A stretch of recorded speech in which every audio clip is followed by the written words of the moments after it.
What if I told you the single biggest factor limiting your income isn't your company, your boss, or even the economy, but rather how you've been taught to think about your value at work? The professionals who double their salaries aren't job hoppers.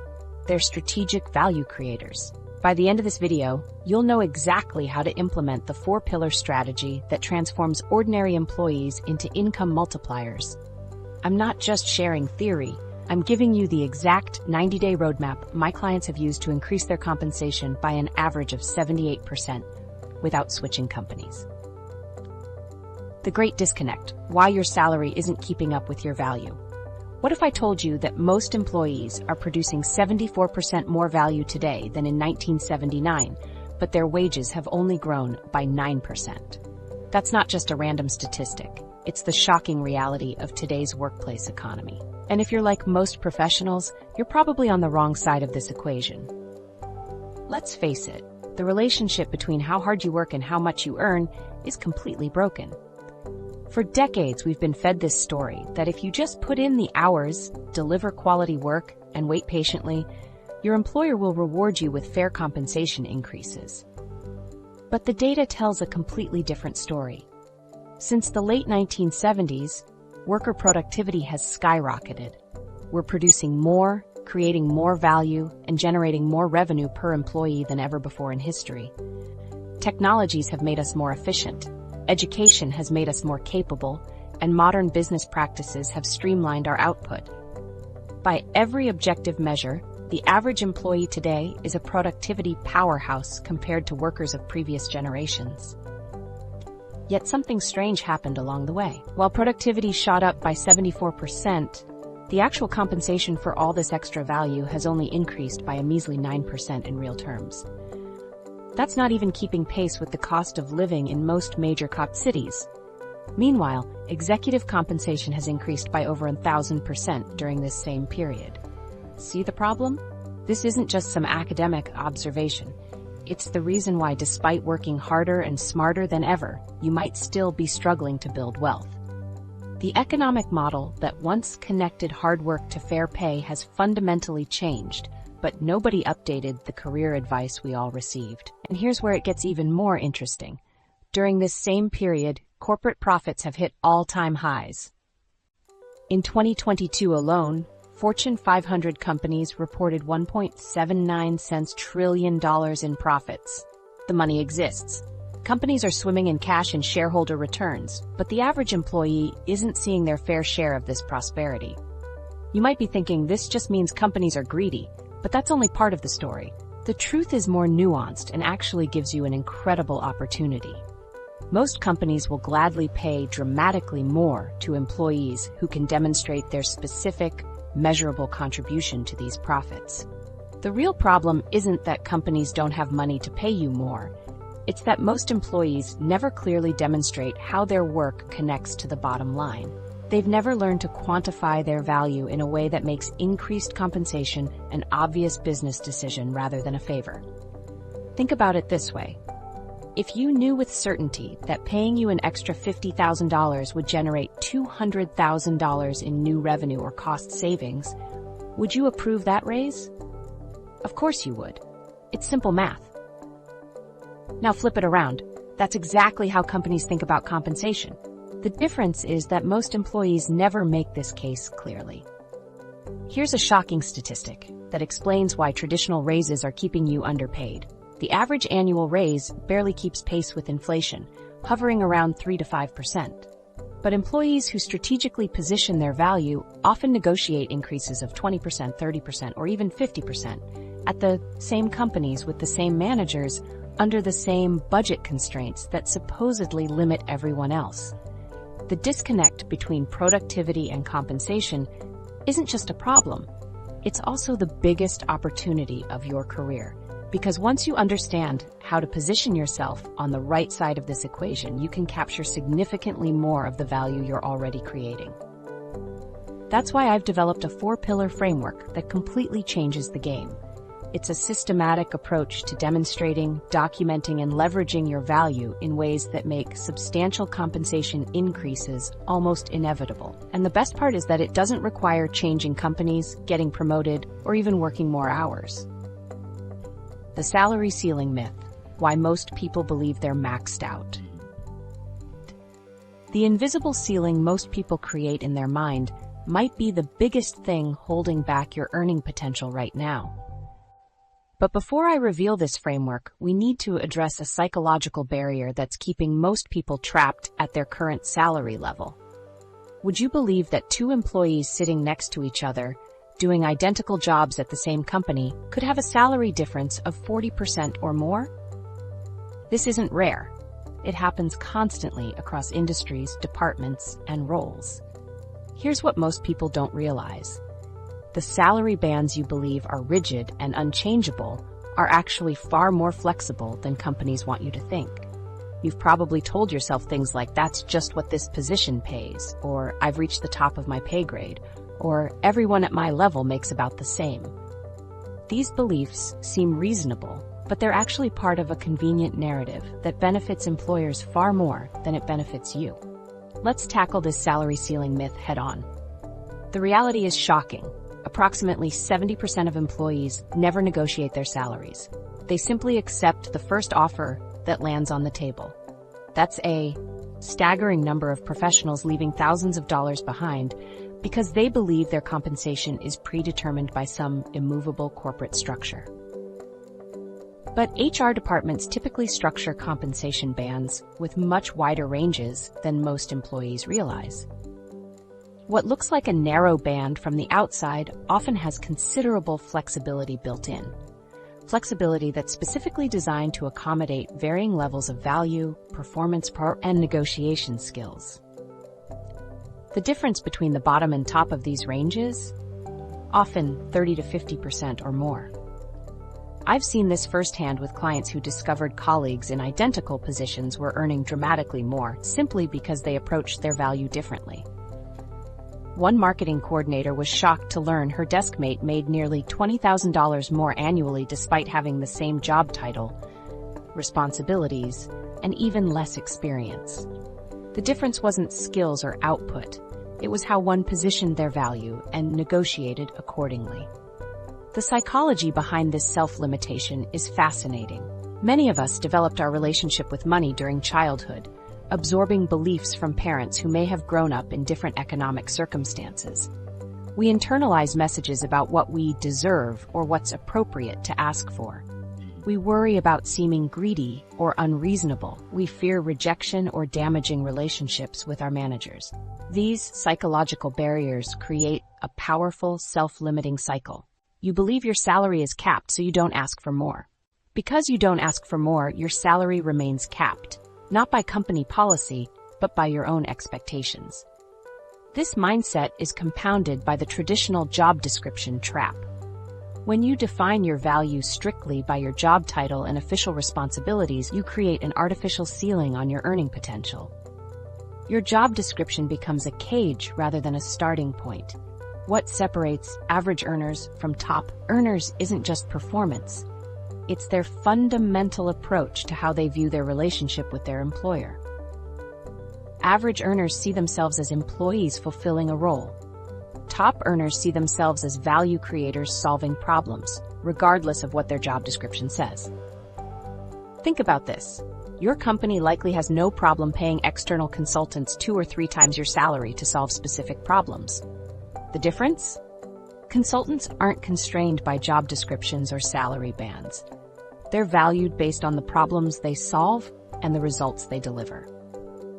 The biggest misconception holding people back is believing that doubling your salary requires doubling your working hours, getting promoted multiple levels, or switching companies.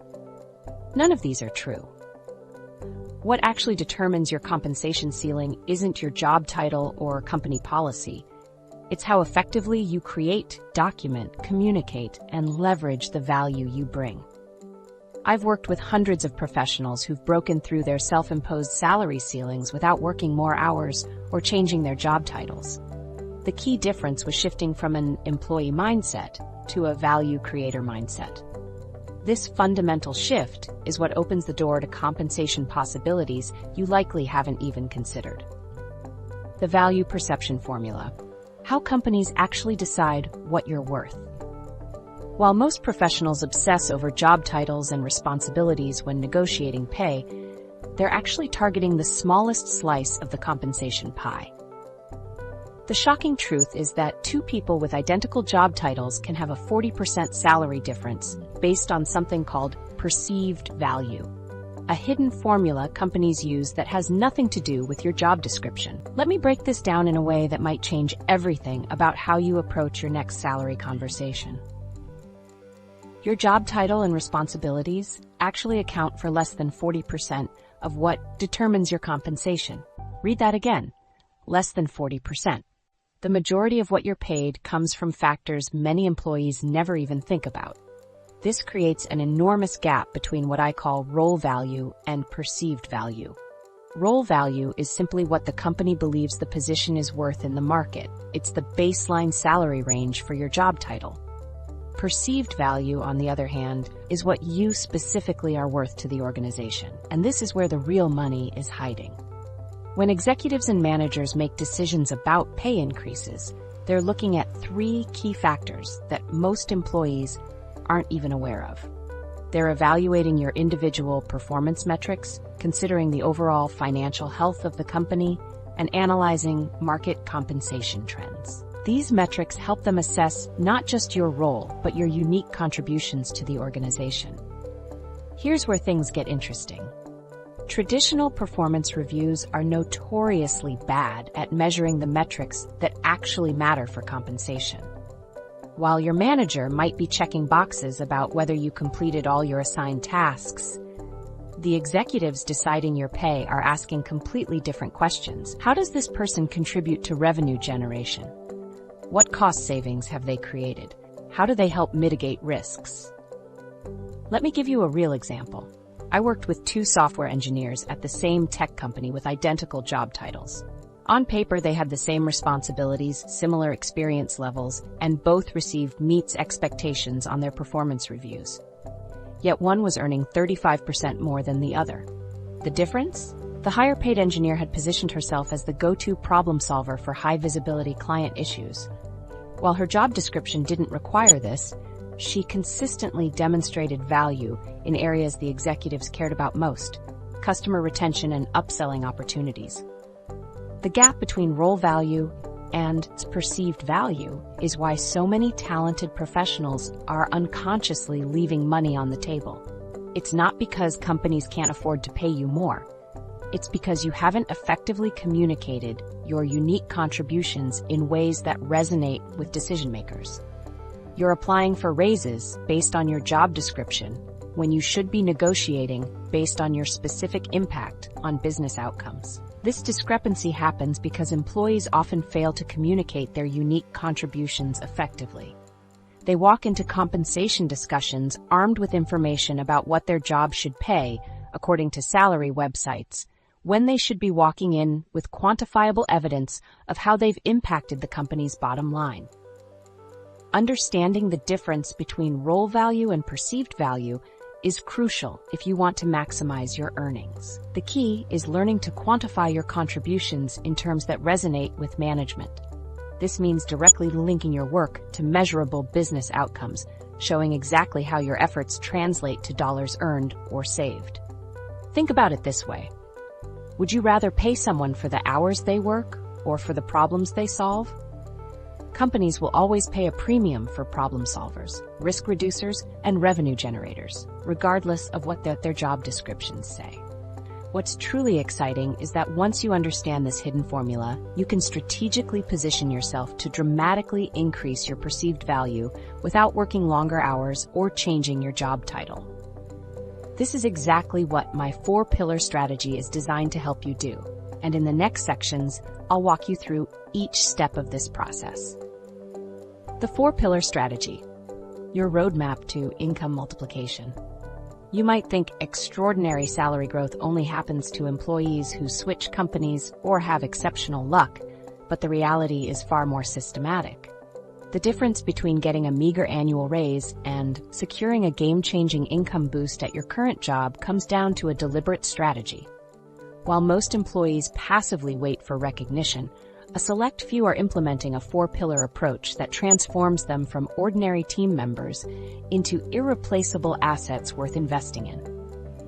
This four-pillar framework isn't about working longer hours or completely reinventing yourself. Instead, it's about strategically positioning the value you create in a way that makes higher compensation not just possible, but inevitable. Let me walk you through each pillar of this income multiplication system.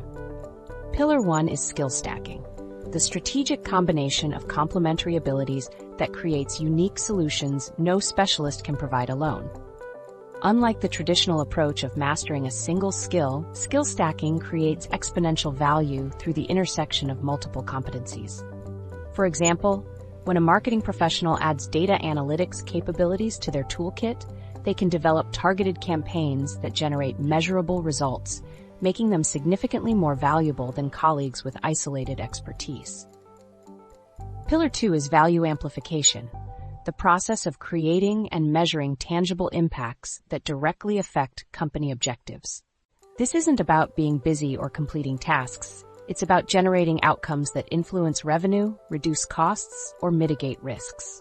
The key is not just creating this value, but documenting it in terms that resonate with decision makers who control compensation. Pillar 3 focuses on strategic positioning, how you're perceived within your organization. This involves becoming the go-to expert for high-visibility problems that matter to leadership. While average employees wait for assignments, strategic positioners identify emerging challenges and position themselves as the solution before anyone else. This visibility and problem-solving reputation dramatically increases perceived value. The final pillar is compensation optimization, the strategies and frameworks for translating your created value into actual dollars. This includes not just negotiation techniques, but also understanding alternative compensation structures beyond base salary that can dramatically increase your overall earnings. What makes these pillars so powerful is how they work together as an integrated system. Skill stacking enables you to create unique value, which you then amplify and document. This value creation positions you strategically within the organization, giving you leverage to optimize your compensation. Each pillar reinforces the others, creating a virtuous cycle that continuously increases your value and earnings. Consider the case of a technical support specialist who implemented all four pillars. By stacking customer service skills with data analysis and automation capabilities, she created a new system that reduced resolution times by 37%.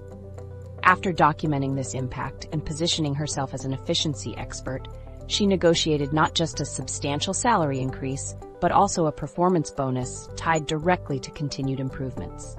In just 14 months, her total compensation increased by 85% without changing her job title. The foundation of this entire approach is a fundamental mindset shift from employee to internal entrepreneur. Employees see themselves as filling roles and completing assigned tasks. Internal entrepreneurs take ownership of identifying and solving valuable problems, regardless of whether those problems fall neatly within their job descriptions. They think like business owners operating within the structure of their organizations, constantly seeking opportunities to create measurable value. This entrepreneurial mindset is what distinguishes those who receive standard annual increases from those who multiply their income while working alongside them. It's about viewing yourself not as someone who performs work, but as someone who creates solutions that advance business objectives. What makes this four-pillar strategy so revolutionary is that it works within existing organizational structures while completely transforming how your contributions are valued. By focusing on creating unique skill combinations, measurable impacts, strategic positioning, and optimized compensation structures, you can dramatically increase your earnings without changing employers. Pillar 1A, skill stacking, the multiplication effect of complementary skills. Ever notice how some professionals seem to leapfrog ahead in their careers, while their equally qualified peers get stuck in place? That's not luck or favoritism. It's strategic skill stacking. and it's the first pillar that can transform your income without changing employers. While most people obsessively chase perfection in a single skill, the real moneymakers are combining complementary abilities that multiply their value in ways that make them irreplaceable. Let me introduce you to a concept popularized by Scott Adams, yes, the Dilbert creator, called skill stacking. Instead of spending years trying to become world-class at one thing, you strategically combine multiple skills where you're pretty good to create a unique value proposition that nobody else offers. This approach is mathematically brilliant when you think about it. Here's why. If you're in the top 10% of 3 complementary skills, you might be the only person in your organization with that exact combination. This makes you the go-to solution provider for complex problems that cross those domains. Think about it. A marketing specialist who understands data analytics isn't just 10% more valuable. They're creating an entirely new category of value that can command significantly higher compensation. The traditional mastery approach actually works against most professionals. We're taught from childhood that we should find our one thing and perfect it. But in today's interconnected business environment, specialists often hit value ceilings that generalists with strategic skill combinations easily surpass. The specialist can solve one type of problem extremely well, while the skill stacker can solve problems that exist at the intersection of multiple domains, problems that are typically more complex and valuable to solve. So how do you identify which skills to stack for maximum value?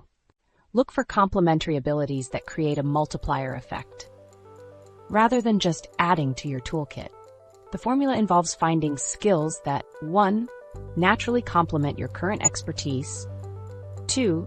Address pain points your organization struggles with, and 3. Are in relatively short supply. For example, a graphic designer who also understands digital marketing fundamentals can not only create beautiful visuals, but also explain exactly how those designs will drive customer engagement and conversions. This designer isn't just creating pretty pictures, they're creating strategic assets tied to business outcomes. That's worth significantly more than design skills alone. The power of skill stacking extends across every industry.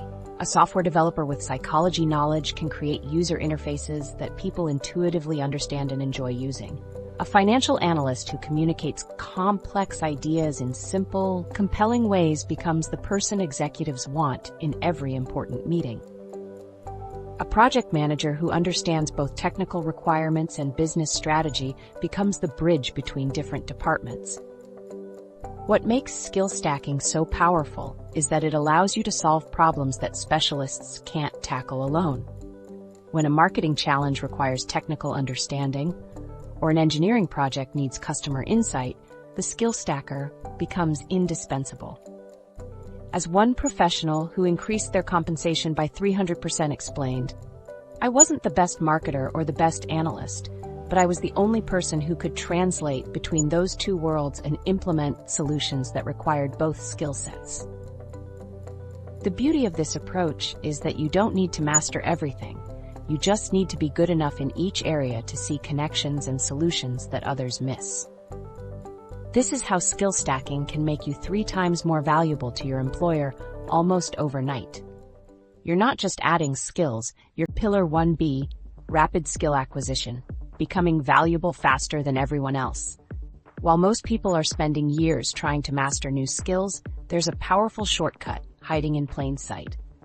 What if I told you that acquiring a valuable complementary skill doesn't require months of intensive training, but just 20 hours of focused practice? This isn't a gimmick. It's backed by research, and it's how the highest earners rapidly expand their skill stacks without drowning in endless learning curves. Josh Kaufman, author of The First 20 Hours, challenges the conventional wisdom that skill acquisition takes thousands of hours. His research shows that 20 hours of deliberate, focused practice is often enough to develop professional competence in a complementary skill. That's less than 45 minutes a day for a month. But there's a critical distinction here between mastery and professional competence that most people miss.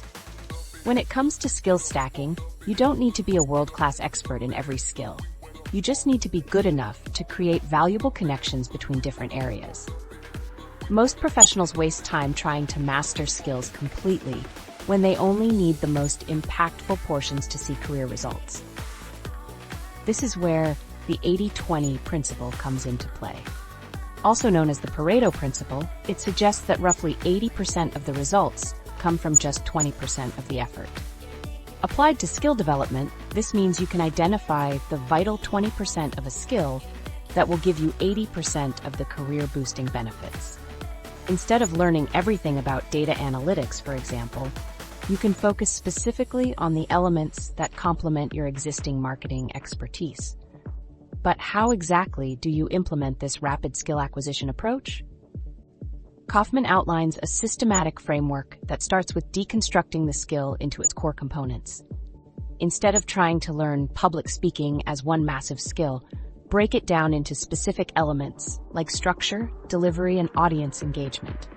Then, learn just enough about each component to self-correct your practice. Let me walk you through a simple step-by-step framework. First, define your specific learning goals. Instead of saying, "I want to learn coding," specify, "I want to learn enough Python to automate my monthly reporting process."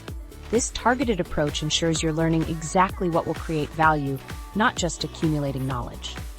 Second, deconstruct the skill into its fundamental building blocks. For data visualization, this might include understanding data types, basic chart selection principles, and one specific visualization tool. Third, identify the 20% of those components that will deliver 80% of your desired results. A marketing professional learning data analytics might focus exclusively on customer segmentation analysis rather than trying to become a full-fledged data scientist.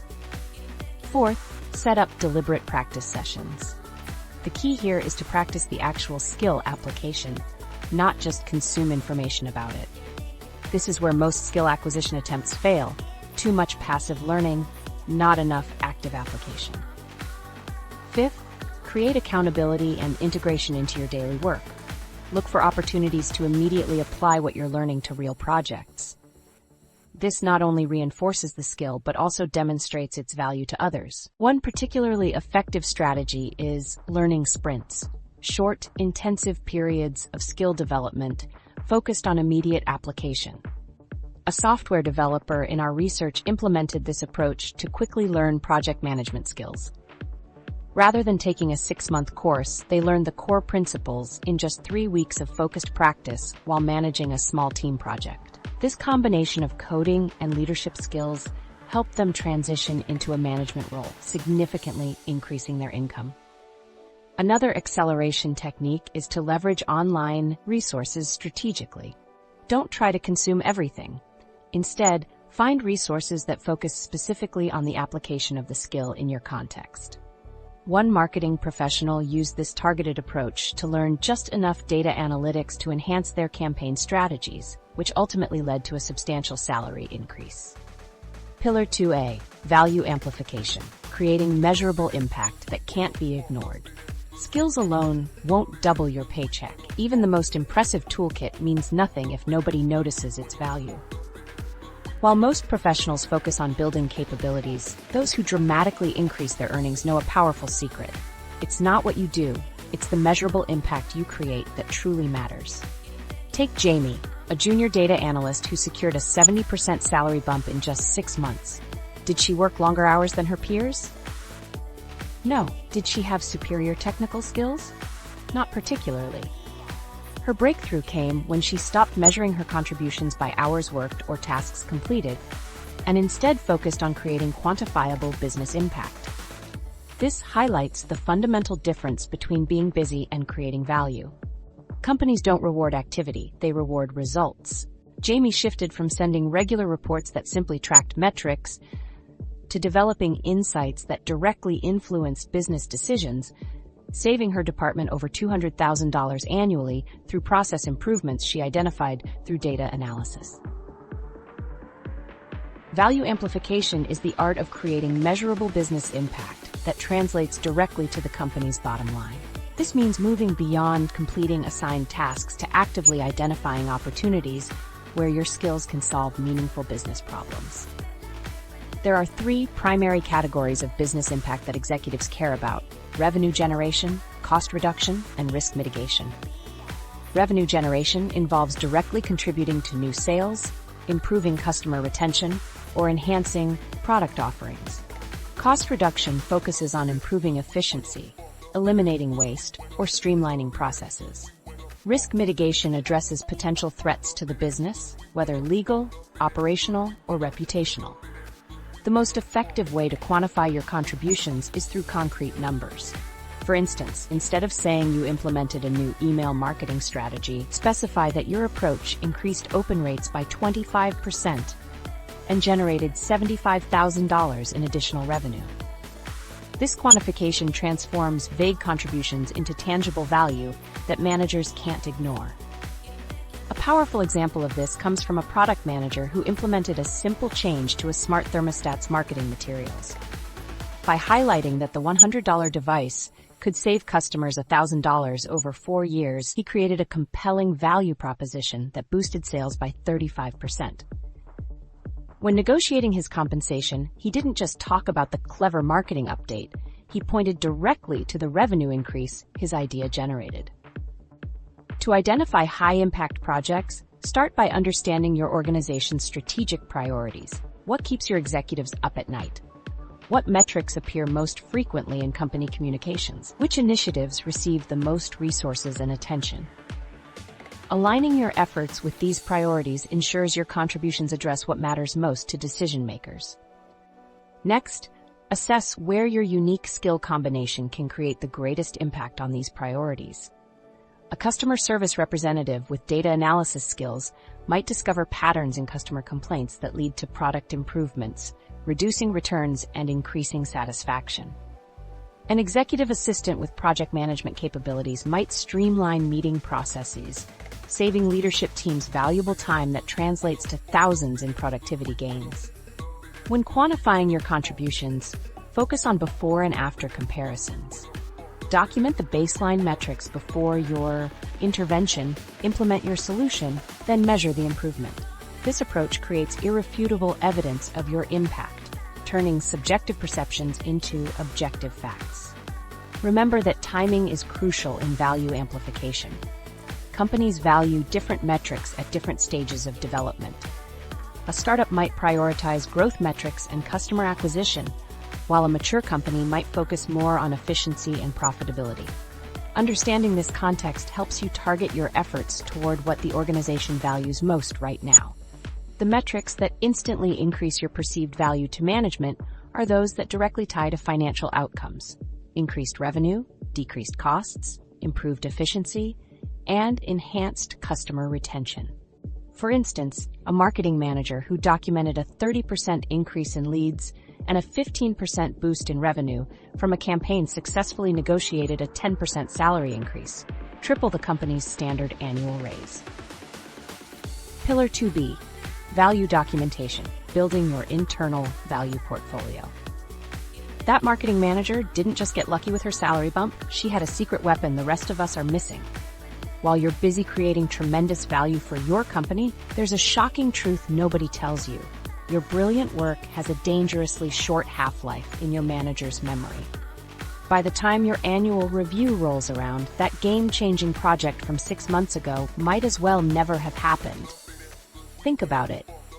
Have you ever felt frustrated watching colleagues get recognized while your contributions fade into the background? The difference isn't always about who delivers more value, but who keeps a systematic record of their wins. This is where your value portfolio becomes essential. Unlike traditional performance reviews that happen once a year and focus on generic competencies, a value portfolio is your personal record of achievement that directly connects your work to the company's bottom line. It's not just a list of tasks you've completed, it's concrete evidence of how you've moved the needle on things leadership actually cares about. So what exactly goes into an effective value portfolio? First, you need both numbers and stories. The quantitative side includes metrics that matter: revenue generated, costs saved, efficiency improved, and customer retention enhanced. But don't stop there. Qualitative evidence like positive feedback from clients or recognition from senior leaders adds crucial context to your contributions. Many professionals make the critical mistake of documenting everything rather than focusing on high-impact wins. Your portfolio should highlight the 20% of your work that delivers 80% of the value. One effective approach is creating a one-page summary that aligns perfectly with management priorities, making it impossible for decision-makers to overlook your contributions when it matters most. Here's a simple template to get started. Create a document with 3 sections labeled Revenue Impact, Cost Savings, and Risk Reduction. Under each heading, list 2 to 3 of your most significant contributions with specific metrics. For example, instead of writing Improved Marketing Campaign Performance, you'd write Redesigned email sequence resulting in 22% higher conversion rate and $137,000 in additional quarterly revenue. The secret to making your value portfolio truly effective is regular updates. Set a calendar reminder every 2 weeks to document recent wins while they're fresh. This not only ensures you don't forget important details, but also helps you spot patterns in your highest value activities, allowing you to focus more energy where it counts. Remember that timing is everything. When a project wraps up successfully, immediately capture the results and secure testimonials from stakeholders before they move on to their next priority. These real-time endorsements are gold when building your case for increased compensation. The narrative you build around your contributions matters just as much as the raw data. When documenting an achievement, follow this structure. Identify the challenge, describe your unique approach, quantify the results, and connect everything back to organizational goals. This framework transforms a simple accomplishment into a compelling story about your strategic value. Consider how a marketing specialist leveraged this approach to remarkable effect. After implementing a new lead generation system, she didn't just celebrate quietly, she built a comprehensive value portfolio documenting exactly how her work increased sales by 27%. This wasn't just a number in a spreadsheet. It was part of a powerful narrative about her unique contribution to company growth. When compensation discussions came around, she didn't need to sell herself. Her systematically documented results had already made an irrefutable case for her value. Pillar 3A, Strategic Positioning, becoming the go-to expert for high-value problems.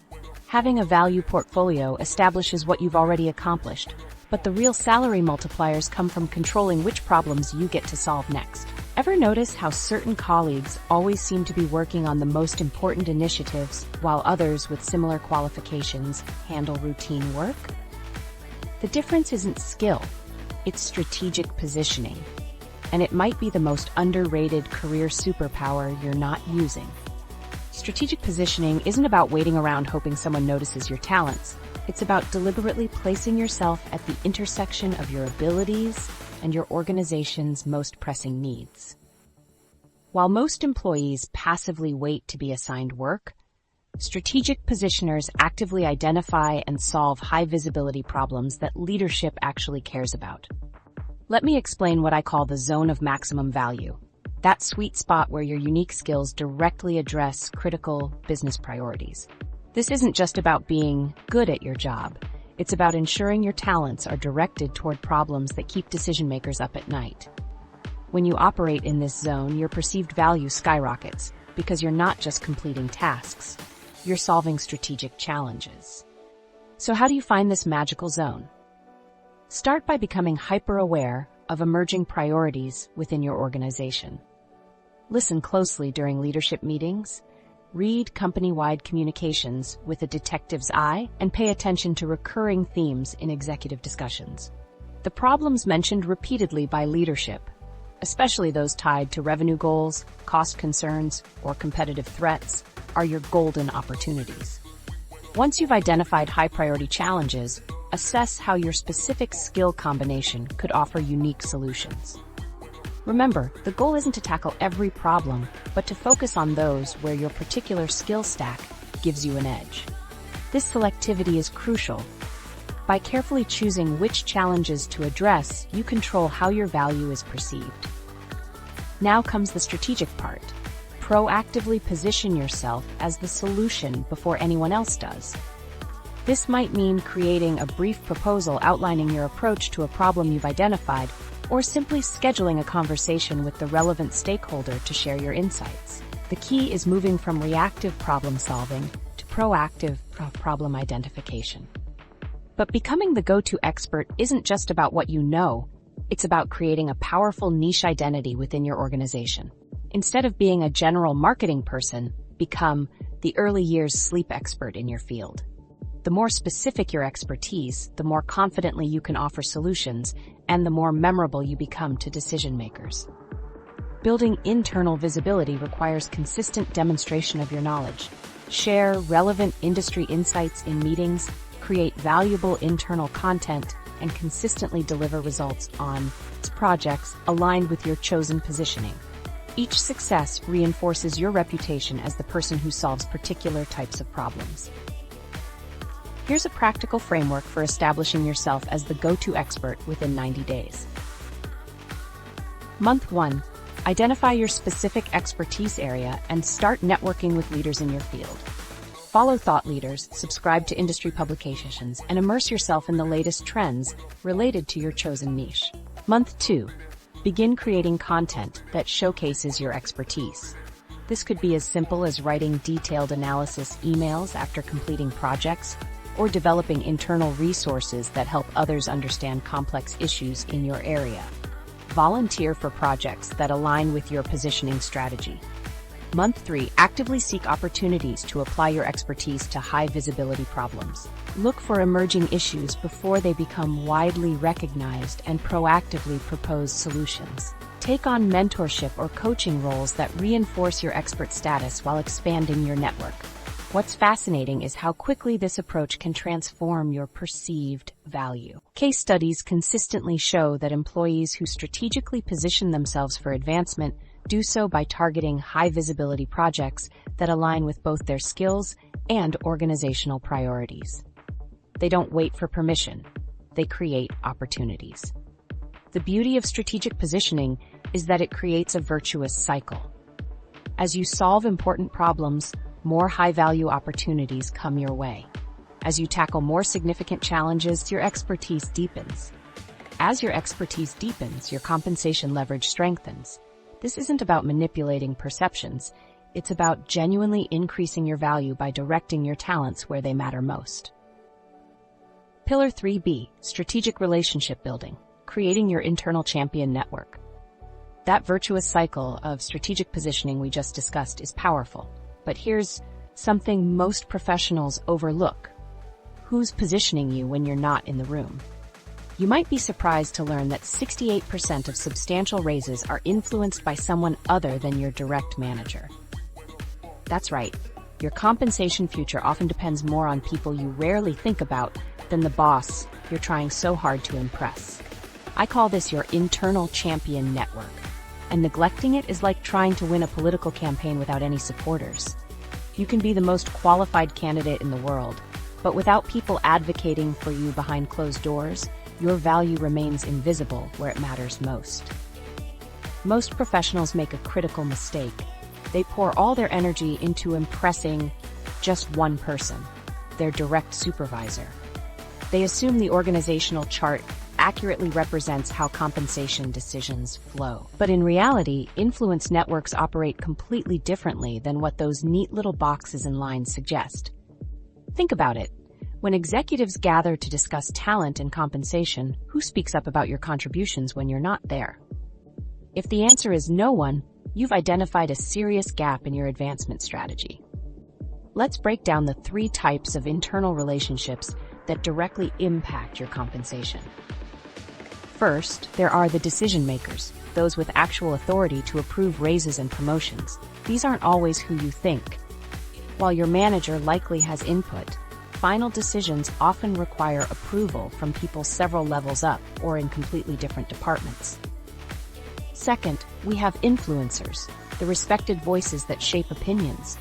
These are the people others turn to for honest assessments. They may not have direct authority, but their opinions carry significant weight in discussions about talent and resources. Finally, there are connectors, people who bridge different parts of the organization and can amplify your visibility.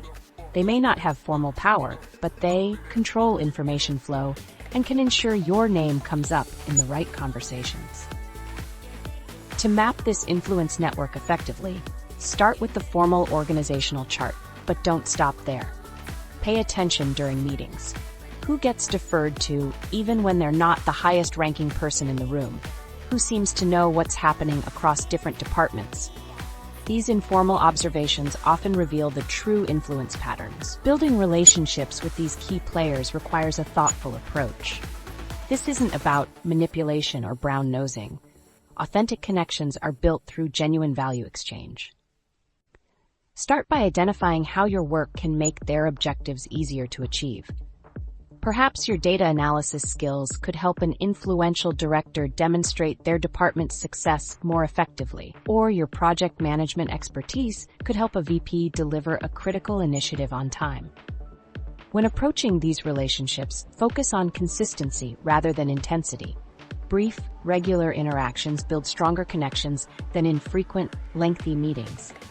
Make it a habit to share relevant insights or offer assistance that aligns with their priorities. Remember, the goal is to demonstrate your value through contributions, not just self-promotion.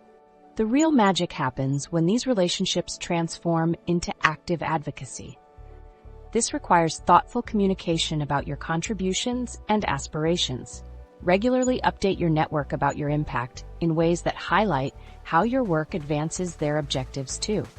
For example, I wanted to share that the automation project we discussed saved the department 20 hours per week. I know efficiency metrics are important for your quarterly review. When you do this consistently, something powerful happens. During compensation discussions, instead of just your manager making your case, multiple voices chime in with specific examples of your value. It's the difference between one person saying, "Alex deserves a raise," and three influential people saying, "Without Alex, we wouldn't have hit our targets this quarter."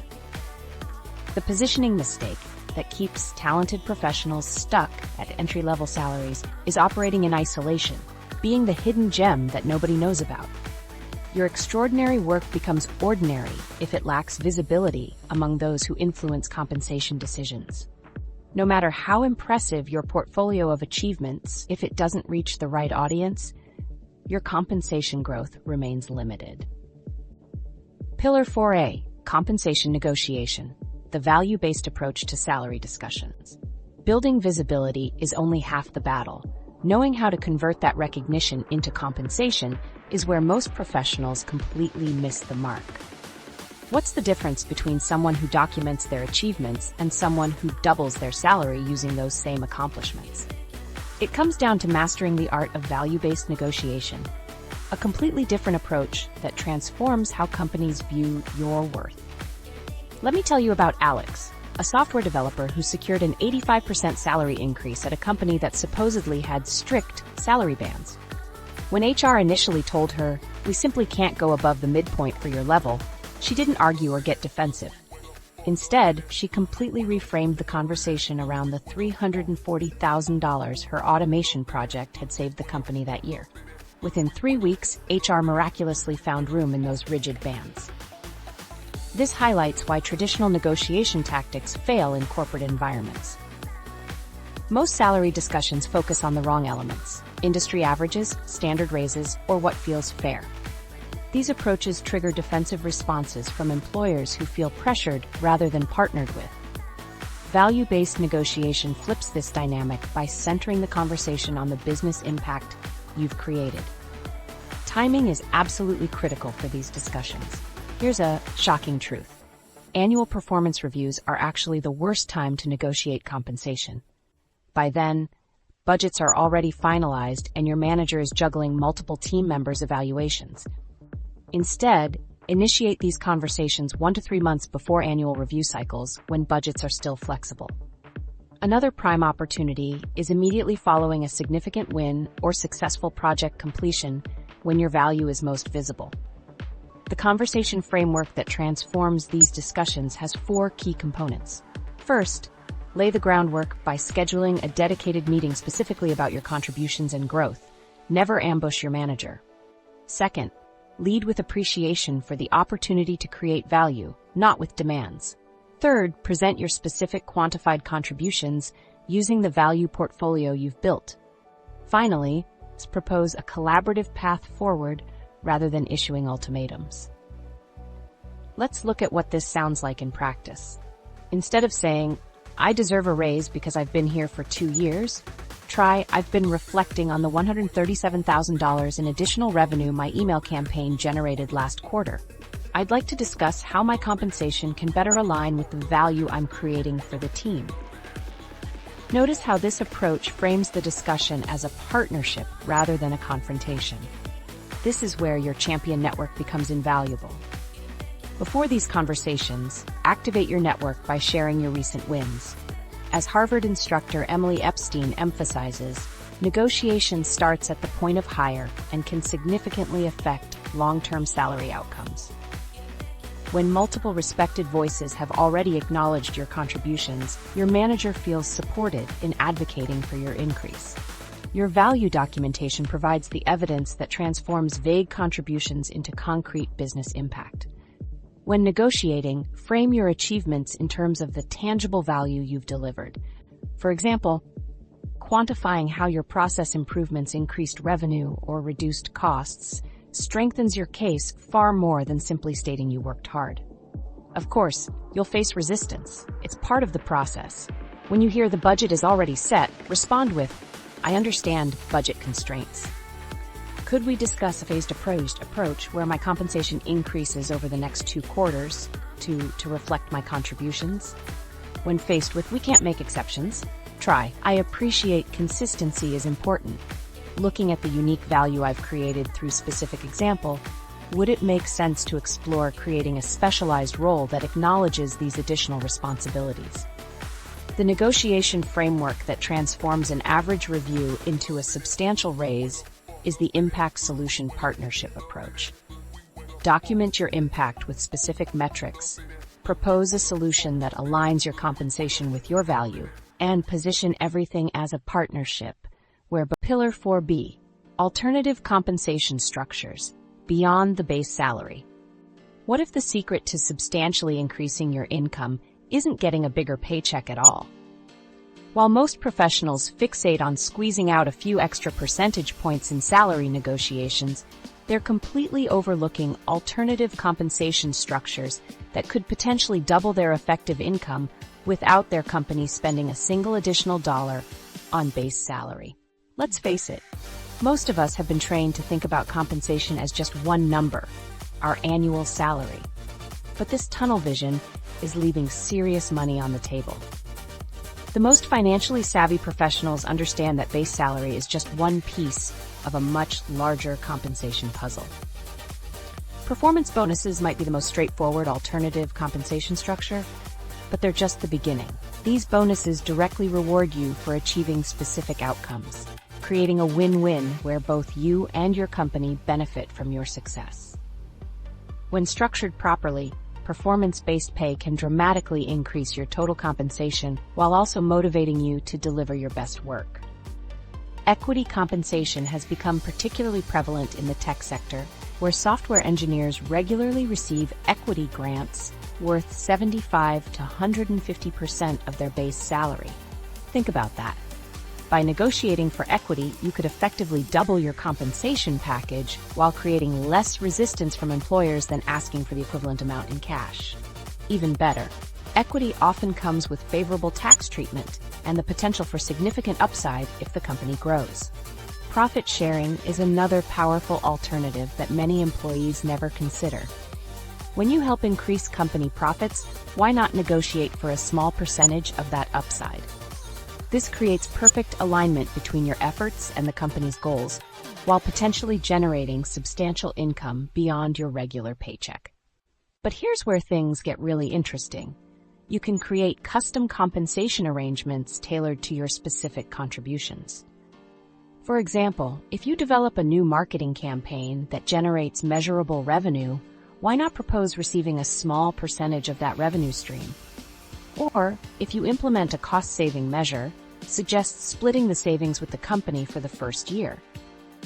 To successfully propose these alternative structures, follow this framework. First, Quantify the specific value you're creating or will create. Whether it's revenue generation, cost savings, or risk reduction, you need concrete numbers that demonstrate your impact. Second, design a compensation structure that aligns with this value creation. Make sure the company still wins financially even after paying you. The arrangement should be mutually beneficial. Third, present your proposal as a partnership opportunity rather than a demand. Frame it as a way to align incentives so that when you succeed, the company succeeds. Fourth, be prepared to demonstrate your commitment by suggesting performance thresholds or other safeguards that protect the company while allowing you to benefit from your contributions. Consider the case of a marketing professional who negotiated a performance bonus tied to specific campaign outcomes. Rather than settling for a standard salary increase, they proposed receiving a percentage of revenue from campaigns they developed. When one of their initiatives generated exceptional results, their bonus ended up doubling their effective yearly income. More importantly, this arrangement created strong incentives for continued excellence, resulting in higher job satisfaction and increased motivation. Tax implications are another critical consideration with alternative compensation structures. Depending on your jurisdiction, different forms of compensation may have varying tax treatments. For instance, certain equity arrangements may offer tax advantages compared to straight salary increases. This can significantly affect both your and your employer's financial outcomes, potentially making alternative structures even more attractive. Companies that offer these flexible compensation options aren't just being generous, they're being strategic. Regular pay equity audits have shown that organizations with creative compensation structures often experience stronger employer branding and better talent retention, especially in competitive markets where direct compensation may not suffice. Case study: how Sarah multiplied her income by 300% in 18 months. While companies benefit from creative compensation structures, one marketing specialist flipped the script entirely. Would you believe that Sarah managed to increase her salary by 300% in just 18 months without jumping ship to another company or even changing her job title? Her four-step approach might just change how you view your current position. Meet Sarah, a talented marketing specialist who found herself stuck in a frustrating cycle. Despite consistently delivering strong results for her company, she was trapped in the standard 3% annual raise pattern that barely kept pace with inflation. She knew she was creating significant value, but her paycheck didn't reflect it. Instead of becoming resentful or immediately looking for opportunities elsewhere, Sarah decided to implement the 4-pillar strategy to transform her situation. Sarah's journey began with strategic skill stacking.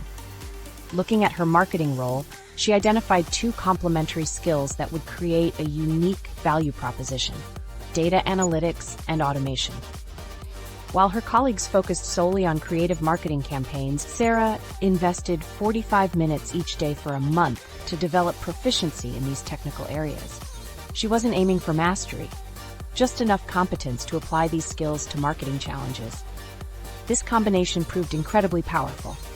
Sarah could now not only create marketing campaigns, but also analyze their performance with sophisticated data techniques and automate repetitive tasks. This skill stack made her uniquely valuable. No one else in her department could bridge the gap between creative marketing and data-driven decision-making. Moving to the second pillar, Sarah focused on creating and documenting measurable value. She applied her new skill combination to develop an innovative lead generation system that directly addressed one of her company's biggest pain points: inconsistent sales pipelines. Her system didn't just streamline processes, it delivered remarkable results, increasing sales by 27% in the first quarter after implementation. But Sarah didn't stop at creating value. She documented everything meticulously. She built a comprehensive value portfolio tracking exactly how her initiatives impacted the bottom line. Each successful campaign, process improvement, and cost-saving measure was captured with specific metrics, testimonials from sales teams, and before and after comparisons. This documentation became her secret weapon for future negotiations. For the third pillar, Sarah executed a brilliant strategic positioning plan. Rather than waiting for her manager to recognize her contributions, She proactively established herself as the go-to expert for digital customer acquisition. She volunteered to lead cross-departmental projects that showcased her unique skill combination. She shared insights from her campaigns in company meetings and created simple dashboards that executives could understand at a glance. Over time, Sarah built relationships with leaders throughout the organization who came to see her as an invaluable resource. When marketing challenges arose, her name was consistently mentioned as someone who should be involved. This visibility extended far beyond her immediate team, creating a network of champions who recognized her contributions. The final pillar, compensation optimization, is where everything came together. Armed with her documented results and strong internal reputation, Sarah scheduled a compensation discussion 3 months before her annual review. She came prepared with her value portfolio, demonstrating the revenue impact of her campaigns. Instead of simply asking for a raise, Sarah proposed an innovative compensation structure, a reasonable base salary increase, plus a percentage of revenue from the campaigns she developed. She framed this as a partnership opportunity that aligned her success with the company's growth. By focusing on the value she created rather than what she deserved, she transformed the conversation from a negotiation to a collaboration. The results were remarkable. The combination of her base salary increase and performance-based compensation represented a 300% increase in her total earnings over 18 months, all while staying at the same company in the same job title. Her approach created a win-win scenario where both she and her employer benefited from her enhanced contributions. Your 90-day income multiplication roadmap, weeks 1 to 4. While Sarah's 300% income increase sounds impressive, the real magic happened in her first month of implementation. Most people miss the crucial groundwork that makes massive salary growth possible. Those initial 4 weeks, where you either set yourself up for financial transformation or for more of the same disappointing raises. Let me show you exactly how to structure these critical first 28 days to build the foundation for doubling your income. Think of your 90-day income multiplication plan like building a house. These first 4 weeks are where you pour the foundation that everything else will stand on. And just like construction, if this foundation is weak, the entire structure becomes unstable. The challenge, of course, is that you need to lay this groundwork while still handling your regular job responsibilities. Let's break down what you need to accomplish each week. Week 1 is all about conducting a comprehensive skill assessment. This isn't just listing what you're good at, it's strategically identifying your existing skills and pinpointing areas for improvement. Focus on both hard and soft skills relevant to your current role and future goals. The skill stacking approach is perfect here. Look specifically for complementary skills that could enhance your current expertise and create a unique combination nobody else at your company offers. For example, if you're in marketing, assess how your creative skills might pair with data analysis abilities.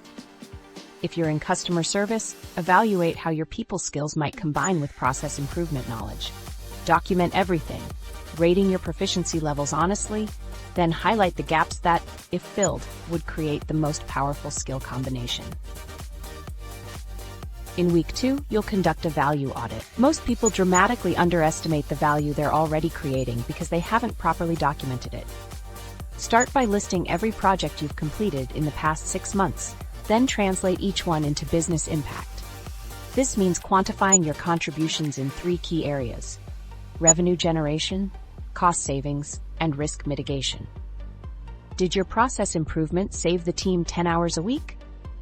Calculate that in dollars. Did your customer retention strategy keep 3 major accounts from leaving? Estimate that revenue value. The goal is to identify where you're already delivering significant value that hasn't been fully recognized or compensated. Week 3 focuses on mapping your organization's priorities and influence networks. This critical step is where you'll identify the key stakeholders and decision makers who can impact your career trajectory. Study your company's annual reports, investor presentations, and internal communications to understand what leadership truly cares about right now. Is the focus on growth, efficiency, innovation, or market expansion? Once you understand these priorities, identify who influences compensation decisions beyond your direct manager. Create a simple spreadsheet with names, roles, and notes on their goals and challenges. This map becomes your guide for strategic relationship building and positioning in the coming months. Week 4 is when you'll pull everything together into a practical checklist and implementation plan. Schedule meetings with potential mentors who have skills you need to develop. Draft your personal development plan with specific milestones. Set up regular check-ins with your manager to discuss your progress and contributions. This final week is about creating the structure that will carry you through the next 60 days of implementation. Your end-of-month checklist should include 5 completed items. 1. Finish your skill assessment with clear development targets. 2. Document your value contributions with specific metrics. 3. Create your organization's priority and influence map. 4. Schedule your first mentor meeting. And 5. Set specific goals for the next month that align with organizational priorities. Your 90-day income multiplication roadmap, weeks 5 to 8. With your first month foundation in place, it's time to shift from planning to action. Did you know that 83% of professionals who successfully doubled their income did so by creating just one high-visibility project that directly impacted their company's bottom line? In weeks 5 to 8, I'll show you exactly how to identify and execute that career-changing project. This middle phase is where the magic happens. It's time to stop planning and start producing measurable results. The difference between people who get standard raises and those who command substantial increases isn't about working harder. It's about strategically creating value that makes leadership nervous about losing you. Let's break down your week-by-week action plan for this critical second month. Week 5 is all about identifying and initiating a high-visibility project that aligns perfectly with your company's strategic goals. This isn't about volunteering for any random task. It's about choosing projects that directly affect revenue or cost savings. Look for problems that keep executives up at night, then position yourself as the solution. Start by reviewing your organization's priority map from month 1. Which initiatives are getting the most attention from leadership? Which problems, if solved, would create the most significant impact? Your goal is to find that sweet spot where your emerging skill stack can solve a pressing company problem. For example, if your company is struggling with customer retention and you've been developing data analysis skills, you might propose a project to identify patterns in customer churn and create a targeted retention strategy. The key is connecting your project directly to metrics that matter: more revenue, reduced costs, or mitigated risks. Week 6 focuses on rapid skill acquisition in your identified high-leverage areas. This is when you'll apply the 80-20 principle we discussed earlier, but with even more precision. Focus exclusively on the 20% of skills that will yield 80% of the results for your high-visibility project. If you identified that SQL database skills would help your retention project, don't try to become a database administrator. Instead, master just enough SQL to extract and analyze the specific customer data you need. Use targeted learning strategies like online courses, workshops, or mentorship from experts within your company. Remember to focus on skills that complement your current expertise. The intersection of your primary skill and this new capability is where unique value emerges. A marketing professional who adds just enough data analysis skills can transform standard campaigns into revenue-generating machines with measurable impacts.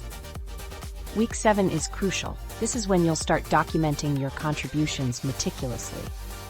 As you implement your high-visibility project, capture both qualitative and quantitative results. Don't wait until the project is complete to start tracking metrics. Create a simple but powerful system for logging your impact. At minimum, track before and after metrics, testimonials from stakeholders, and direct connections to business outcomes. If your retention project reduces customer churn by 5%, calculate the financial impact. My retention initiative retained 82 customers this quarter, representing $246,000 in preserved annual revenue. Remember that vague statements about improving processes won't get you a substantial raise. Specific metrics tied to business outcomes will make your compensation conversation almost inevitable. Week 8 prepares you to communicate your achievements effectively. This is when you'll refine your value narrative, connecting your work directly to the company's bottom line. Practice articulating how your project created measurable benefits for the organization. Prepare a brief but powerful presentation that shows the before and after state, the specific actions you took, and the quantifiable results. Frame this narrative around problems solved rather than tasks completed. Instead of, "I implemented a new email campaign," say, "I developed a targeted communication strategy that reduced customer churn by 12%, preserving $320,000 in annual revenue." By the end of week 8, you should have a clear, compelling story about how your work directly contributed to the company's success, with numbers to back it up. Your 90-day income multiplication roadmap, weeks 9 to 12. Now, having documented your value and positioned yourself as a go-to expert, it's time for the final phase of our roadmap, weeks 9 to 12. This is where everything you've built comes together to transform your perceived value into actual dollars. Your incredible results are worthless if you don't know how to leverage them at the negotiation table. The difference between getting a standard 3% raise or doubling your income often comes down to what happens in these critical final weeks when you transform your achievements into actual dollars. I know what you're thinking. Asking for more money can feel uncomfortable. That knot in your stomach before a salary conversation is completely normal. But with the right timing, preparation, and strategy, you'll walk into that conversation with confidence instead of dread. Let's break down your week-by-week game plan. Week 9 is all about activating your champion network. Remember those key relationships you've been nurturing? Now's the time to strategically engage them before any formal compensation discussions. Schedule coffee meetings with your internal champions and share specific wins from your value portfolio. These aren't bragging sessions. They're strategic conversations where you're priming influential voices to advocate for you when compensation decisions are being made. For example, you might say, "I wanted to share that the customer retention project we collaborated on preserved $320,000 in annual revenue. I've documented the full impact in case it's helpful for your department's metrics as well." This plants the seed for them to mention your contributions when your name comes up in leadership discussions. During week 10, it's time to refine your value portfolio into a persuasive negotiation tool. Create a concise one-page summary of your most impactful contributions, focusing on metrics that align with your company's current priorities. If your organization is focused on growth, emphasize revenue-generating activities. If cost-cutting is the mandate, highlight efficiency improvements. Timing is critical for salary negotiations. The best time to initiate these conversations is after a positive performance review, as this allows you to leverage recent acknowledgments of your contributions. Before your discussion, conduct thorough research on salary ranges for your position, experience level, and location using industry comparison tools. Week 11 focuses on preparing for the actual compensation conversation. This means practicing your value narrative until it flows naturally. Your story should connect your specific achievements to the company's success while demonstrating how you've gone beyond your job description. Create a brag sheet summarizing your achievements, contributions, and future goals. This document becomes a powerful tool during discussions to demonstrate your value. Remember that the negotiation process should focus not just on salary, but on your total compensation package, which may include performance bonuses, stock options, and flexible work arrangements. Week 12 is when you initiate the compensation conversation, but with perfect timing. Schedule this discussion 1 to 3 months before your formal review cycle, not during it. This gives leadership time to consider your proposal before budgets are finalized. Frame your request using market data and your documented contributions, which anchors the discussion favorably. During the conversation, silence can be a powerful negotiation tactic. After stating your salary expectations based on your demonstrated value, wait for your employer's response, rather than rushing to fill the silence. This often leads them to improve their offer without further prompting. If you've implemented everything we've covered, you can realistically expect one of 3 outcomes. a substantial base salary increase, an alternative compensation structure tied to your contributions, or clarity on exactly what you need to accomplish to reach your target compensation in the near future. Beyond the double, how this system creates compounding returns. What if that substantial salary boost you just negotiated is actually the smallest payday you'll see from this system? The truly exciting part isn't just doubling your income once, it's the exponential growth pattern that follows when you continue applying these principles cycle after cycle. While most professionals experience linear career growth with standard 3 to 5% annual raises, the 4-pillar system creates a compounding effect on your earning potential. Think of it like compound interest for your career. Each value creation cycle doesn't just add to your previous success, it multiplies it. Here's what happens. After you've successfully doubled your salary using the framework we've discussed, you don't return to square one. You're now operating from a significantly stronger position. Your skill stack is more valuable, your proven track record of results is documented, your strategic position is established, and your compensation negotiation muscles are well developed. This creates a launching pad for even greater results in the next cycle. The research confirms this pattern. As you consistently create measurable value within your organization, it triggers what experts call a virtuous cycle in career development. Each time you're recognized and rewarded for your contributions, it opens doors to even more significant opportunities for advancement and increased compensation. Take Michael, a marketing director who first implemented this system to secure a 60% increase in base salary. Rather than resting on his laurels, he immediately began his second cycle, stacking advanced data science skills with his marketing expertise, creating a predictive customer behavior model that generated millions in new revenue, strategically positioning himself as the company's customer retention expert, and ultimately negotiating a compensation package that included equity and performance bonuses. In just 14 months after his first success, his total compensation had grown by another 85%. Or consider Priya, an HR specialist who initially doubled her salary by developing a talent acquisition framework that reduced hiring costs by 40%. For her second cycle, she stacked financial analysis skills to quantify the ROI of various HR initiatives, created a comprehensive employee retention program that saved the company millions in replacement costs, positioned herself as the go-to expert for workforce optimization, and negotiated a compensation structure that included a percentage of documented cost savings. Her income tripled in her second implementation cycle. What's fascinating about these examples is how the integration of people, culture, and business strategy creates a framework for sustained value creation. With each cycle, these professionals weren't just earning more.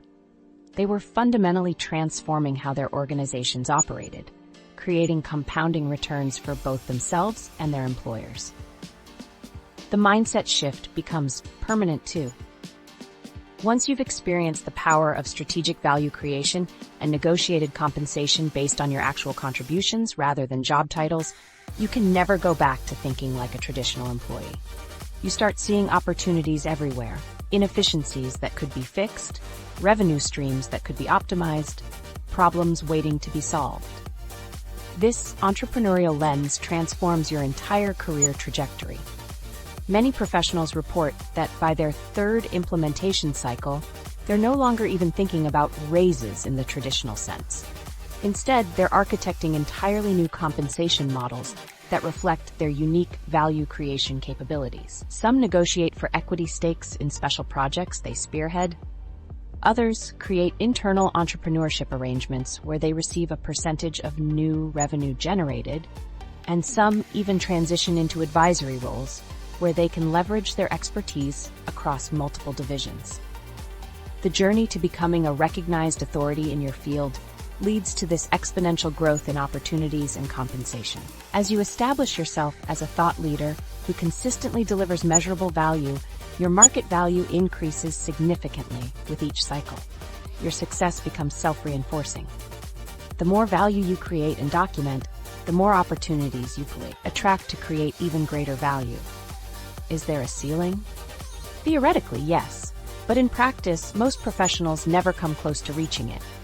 The real limitation isn't your company's budget or compensation structure. It's your creativity in finding ways to create and capture value. By your fourth or fifth implementation cycle, you might find yourself in a position where traditional employment relationships no longer make sense, opening doors to consulting, entrepreneurship, or executive leadership. Let's wrap this up with a truth that might be hard to hear.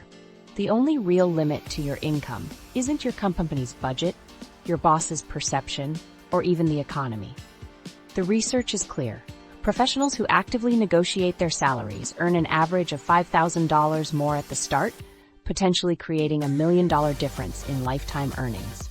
Your success blueprint is ready. By stacking complementary skills that make you uniquely valuable, you position yourself to command significantly higher compensation. The gig economy has shown us that flexible approaches to work can boost both satisfaction and earnings through multiple revenue streams. The choice is simple. Continue accepting standard raises while watching your purchasing power shrink, or transform into a strategic value creator who leverages their unique skill stack to demonstrate undeniable worth. Those who position themselves as experts consistently earn more, not because they